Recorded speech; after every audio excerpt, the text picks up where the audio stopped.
Lost today, you pull out your phone and a blue dot tells you exactly where water is. No searching, no guessing, just an answer instantly. A store, a tap, a fountain a few minutes away.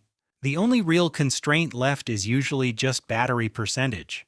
A satellite somewhere in orbit doing all the actual work for you. You never have to look at the ground, the plants, or the sky to figure any of it out. No compass, no mental map, no need to remember which direction you came from.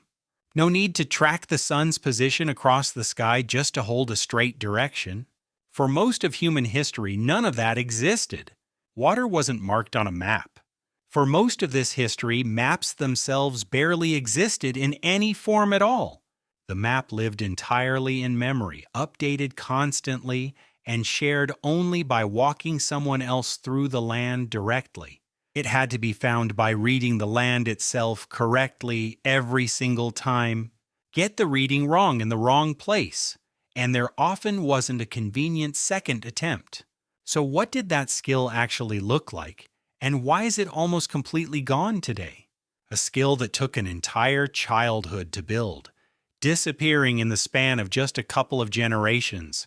Let's start with footprints in the sand that most people would walk right past. Not because the signs weren't there. Because almost nobody today is trained to notice them at all. In the Kalahari Desert, researcher Louis Liebenberg spent years studying sand trackers, learning to track alongside them rather than just observing from a distance. Their work went far beyond simply following a visible trail, a bent blade of grass, a slightly displaced pebble. Details easy to dismiss as nothing. Often there was no obvious trail to follow in the first place, just scattered, faint, easily missed signs. A single print partially faded by wind could tell an experienced tracker the species, the approximate size, the speed, and how many hours had passed since the animal walked through. Even the animal's mood sometimes. A relaxed stride looks nothing like one made in a sudden burst of fear. Liebenberg argued that this required something remarkable, forming a hypothesis about where the animal was headed based on incomplete evidence, weighing several possible explanations at once, then narrowing them down as more evidence appeared, then testing that hypothesis against the next clue found, and revising it completely if the next piece of evidence didn't fit.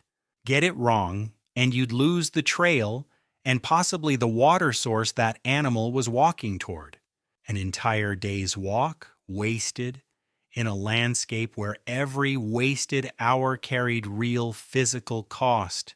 Liebenberg's research suggests this practice, persistence tracking, required the same basic reasoning process, now formalized as the scientific method, practiced for tens of thousands of years before anyone called it science. His work later inspired modern software used by real wildlife researchers, built directly on the same evidence-based tracking logic. Skilled trackers themselves were later brought on as co-designers, not just subjects of study. And animal behavior was one of the most reliable ways to find water at all, far more systematic than blind luck, and far more reliable than simply wandering in a hopeful direction. Certain species never range far from a source. Repeated travel wears a visible path into the ground over time, and that path almost always leads somewhere specific. Learning to read their tracks meant learning indirectly where water was. Multiple sets of converging tracks from different species pointing toward the same spot was rarely a coincidence. It also meant a water source could just as easily be shared with something dangerous, waiting nearby.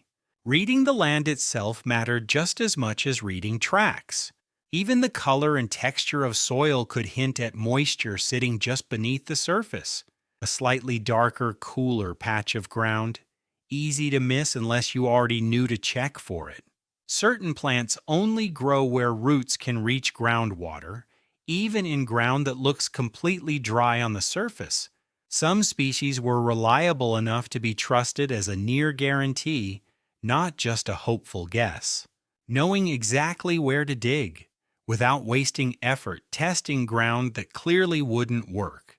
A single unusually green patch, standing out against a dry landscape, could be read from a distance as a clear signal. Insect activity worked the same way. Certain swarms simply don't occur far from a reliable source. Rock formations mattered too. Even faint mineral staining on stone could reveal a spot where water had pooled and evaporated many times before. A particular kind of depression in stone could hold rainwater long after a storm passed. Invisible to anyone who didn't already know exactly what to look for, bird behavior mattered too. Certain species rarely stray far from water, so their flight paths worked like a compass. A straight, purposeful flight line at dawn read completely differently than the usual scattered, searching pattern of the rest of the day. In Australia, this kind of expertise became so well known that European settlers and police forces began specifically employing Aboriginal trackers. From the 1800s onward, to locate missing people, escaped convicts, and again, sources of water in country outsiders found unreadable. Official records and newspaper accounts from the period repeatedly documented cases these trackers solved that police alone could not. Cases where entire search parties, equipped with every tool available at the time, had already given up. Some of these trackers could reconstruct from faint disturbed ground alone not just where a person or animal had gone, but roughly when and in what condition. Early European accounts describing the skill often read as disbelief. Some assumed it had to be exaggeration, until they watched it work firsthand. Watching it succeed once in person tended to end the skepticism quickly. This wasn't mysticism. It wasn't a supernatural sixth sense, whatever outsiders sometimes assumed at the time. When asked to explain their reasoning, skilled trackers could walk someone else through it, clue by clue in order. It was a close, detailed, cumulative reading of physical evidence, refined over an entire lifetime. Taught the same way most ancient skills were: direct observation, correction, and years of hands-on repetition. Children began absorbing it early, simply by tagging along and watching, long before they were trusted to lead a search themselves. So has GPS simply replaced this skill with something faster and more reliable? It's certainly faster most of the time, when the signal actually holds. When the signal holds turns out to be doing a lot of quiet work in that sentence. Not exactly and not for free. The convenience is real, so it turns out is the trade-off. A dead battery today doesn't just mean inconvenience. For some, it means genuinely not knowing which way to walk. In 2020, researchers Louisa Damani and Veronique Bobot at McGill University studied what happens to the brain with habitual GPS use, comparing people who navigated independently against people who relied on GPS for most of their trips.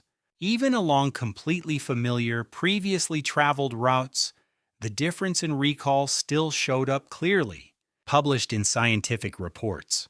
Their findings showed that people who relied heavily on GPS navigation showed measurably reduced activity in the hippocampus, the brain region central to building and using a mental map of the world, along with reduced spatial memory performance.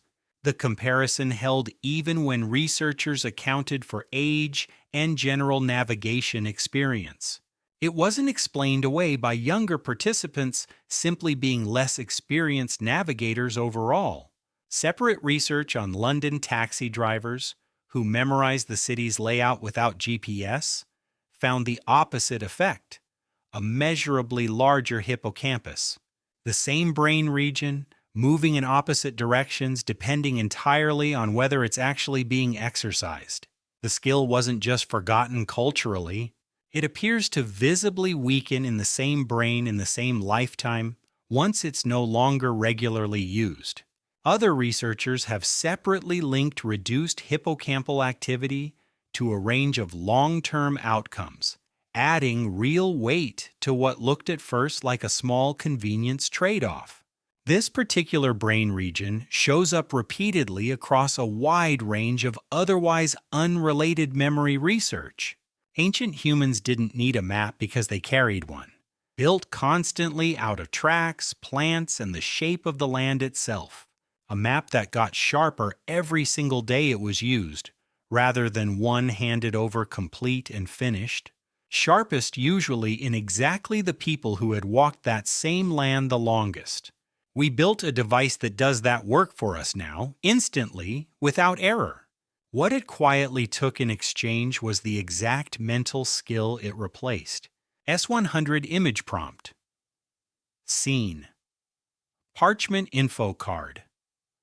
Simple icon of a phone-shaped outline fading into the exact shape of a brain's hippocampus region. Light parchment background. The device in our pocket quietly became the organ doing the work our own brain used to handle. And without it, most of us wouldn't know where to even start looking.